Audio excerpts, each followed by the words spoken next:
네, 오늘 터져나온 증언은 상당히 충격적입니다. 한마디로 대통령이 사실상 내란을 지휘했다는 건데 유선희 기자와 스튜디오에서 좀 더 따져보겠습니다. 자, 유 기자, 비상계엄 당시 윤석열 대통령으로부터 직접 전화를 받았다고 말한 게 벌써 4명 아닙니까? 계엄이 선포된 이후에 윤 대통령에게 전화를 받았다라고 말한 게 이제 김용현 전 국방부 장관, 그리고 홍장원 국정원 1차장, 곽종근 특전사령관, 이진우 수방사령관 이렇게 4명입니다. 네. 그중에 홍 차장이 했던 얘기가 가장 충격적이죠. 싹 다 정리하라고 했다라는 지시를 윤 대통령에게 전화를 직접 받았다라고 얘기를 했고요. 네. 김용현 전 국방부 장관도 대통령 뜻에 따라서 선관위에 계엄군을 투입했다 이렇게 말을 했습니다. 그리고 특전사령관, 수방사령관은 이제 지시를 받았다라고 하지는 않았지만 윤 대통령이 전화를 해서 707 부대가 어디쯤에 있느냐 이런 현장 확인을 했다라고 말을 합니다. 그러니까 정리하면 지시를 받은 게 2명, 이렇게 확인 전화를 받은 게 2명이 됩니다.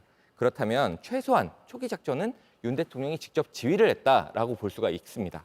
근데 윤 대통령은 이 야당 경고용 계엄이었을 뿐이라고 했다던데 오늘 나온 증언들을 보면 사실이 아닌 거 아닙니까?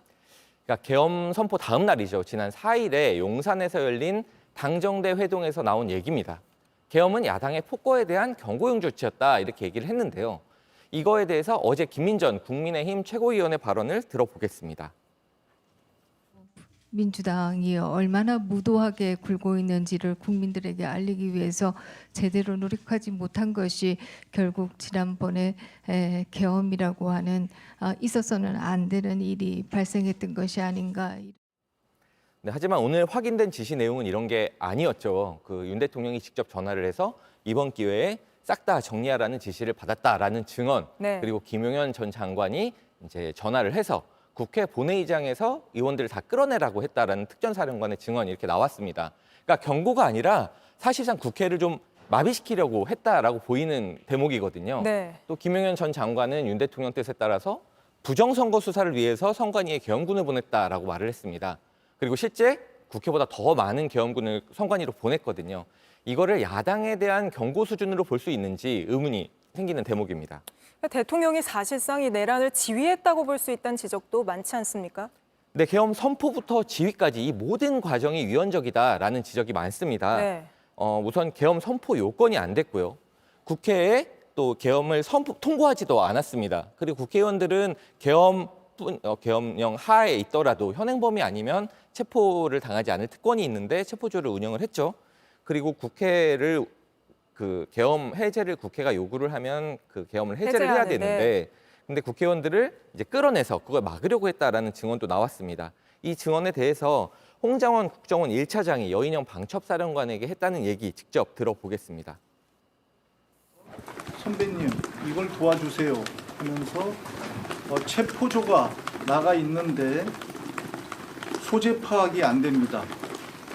체포 대상자 명단을 불러주면서 위치 추적을 해달라고 했는데 정확한 워딩은 검거 지원을 요청한다 이렇게 네, 여기에 합니다. 체포 대상자라는 말이 언급이 됩니다. 네. 그 체포 대상자가 우원식 국회의장, 또 이재명 민주당 대표, 또 조국혁신당 대표, 그리고 심지어 여당 대표인 한동훈 국민의힘 대표까지 포함이 돼 있습니다. 그러니까 절차도 위헌적이었지만 이런 국회의장, 여야 대표들을 다 이렇게 잡아들여서 헌법기관인 국회를 무력화시키려고 했던 것, 이것은 헌법상 국헌문란에 해당한다라고 볼 수가 있겠습니다. 헌법학자의 의견을 직접 들어보겠습니다. 명백히 헌법기관의 어떤 권한을 불가능하게 하거나 정지시키려고 했던, 헌정을 중단시키려고 했던 것으로서 위헌임이 명백하고 내란죄의 어떤 목적이 분명히 있었다고 우리가 의심하지 않을 수 없다라고 봅니다. 네, 대통령은 취임 선서 첫머리에 이렇게 얘기를 하죠. 나는 헌법을 준수하겠다라는 말을 제일 먼저 합니다. 이렇게. 그런데 윤 대통령은 위헌적인 계엄령을 선포했다, 내지는 혹은 계엄 작전을 지휘했다 정도가 아니라 헌법상 국헌문란을 지시하고 또 시행을 한 내란을 지휘했다라고 볼 수 있다라는 지적이 나오고 있습니다. 네, 근데 이런 엄청난 이야기가 나오고 있는데 특히 증언이 지금 국회에서 나오고 있잖아요. 하지만 대통령실은 여기에 대한 어떤 입장도 아직 밝히고 있지 않는 상황입니다. 유선희 기자와는 여기까지 이야기 나눠보겠습니다. JTBC 뉴스를 시청해 주셔서 고맙습니다. 저희는 저녁 6시 50분 뉴스룸에서 뵙겠습니다.